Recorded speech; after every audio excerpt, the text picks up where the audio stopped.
시청자 여러분 안녕하십니까? 김동수입니다. 윤석열 대통령의 탄핵소추로 인한 권한정지와 관련해서 헌법재판소에 가처분 신청을 할지 여부에 정치권의 이목이 쏠리고 있습니다. 이미 최재 감사원장과 이창수 서울중앙지검장이 헌재에 가처분 신청을 제기한 상태인데요. 대통령 측도 유사한 법적 대응에 나설 가능성이 거론이 되고 있는데요. 제가 봐도 직무정지 해제 가처분 신청도 바람직하지 않나 이런 생각도 해봅니다. 윤석열 대통령은 앞서 헌재에 출석해 직접 변론하겠다는 강경한 입장을 밝힌 바도 있는데요. 가처분 신청을 추진할 가능성이 높다는 관측도 지배적입니다. 그러나 사안의 민감성을 고려해 신중한 접근이 필요하다는 의견도 적지 않아 최종 결정하기까지는 시간이 더 걸릴 것으로 보입니다. 헌법재판소법에 따르면요, 가처분은 일부 특정 심판 절차에만 명시적으로 규정하고 있습니다. 예를 들면 정당 해산 심판은 헌법재판소법 제57조에 있는데요. 헌법재판소는 정당의 활동이 헌법에 위배된다고 판단하는 경우, 본안 판결 전이라도 정당의 활동을 정지시키는 가처분을 할 수가 있습니다. 또한 헌법재판소법 제65조에 권한쟁의 심판이라는 게 있습니다.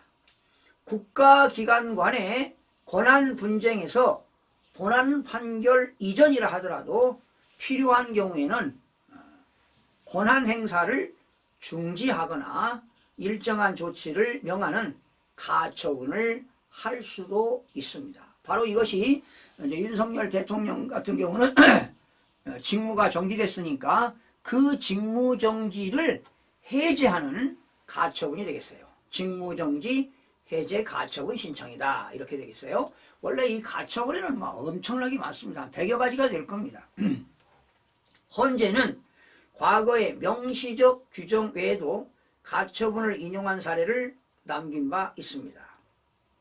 2000년 사법시험령 사건 20000 헌사 471에서 헌재는 사법시험 응시 횟수를 제한한 규정의 효력을 정지시킨 바도 있습니다. 이를 통해 가처분 신청에 대한 헌재의 심리가 규정에만 제한되지 않을 가능성을 시사하고 있습니다.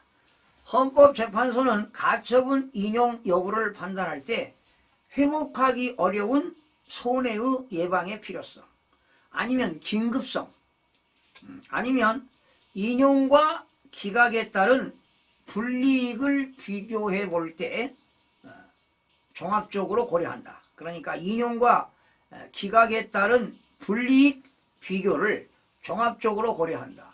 지금 대통령이 인용되게 되면은 파면당하는 것이죠. 그러나 기각되게 되면 다시 대통령직에 복귀하는 것입니다. 상당히 불이익 비교가 크다고 볼 수가 있겠죠. 이는 헌법재판소법 제40조 1항에 따라 준용되는 행정소송법 제23조 2항 집행정지규정과 민사소송법 제714조 가처분 규정의 기준을 따른다 이렇게 되어 있습니다. 특히 여러분 대통령 소추는 국회의 3분의 2 이상 동의를 통해서 이루어진다는 점에서 헌법재판소가 가처분을 기각할 가능성도 크다는 관측도 나옵니다. 그러면 가처분을 신청해가지고 기각을 당하게 되면 굳이 할 필요가 없다는 거 아니겠습니까? 이미지만 손상되는 것이지요.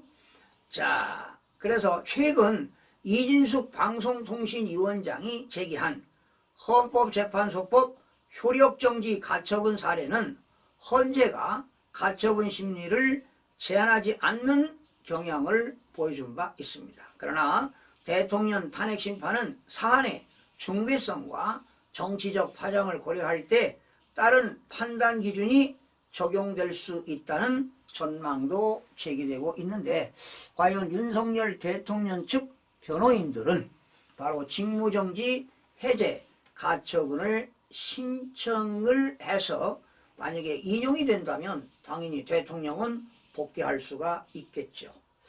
자, 지금 법조계에서 상당한 기추가 주목되고 있는데 어떠한 행보가 이어질지 상당히 관심사가 주목을 끌고 있습니다.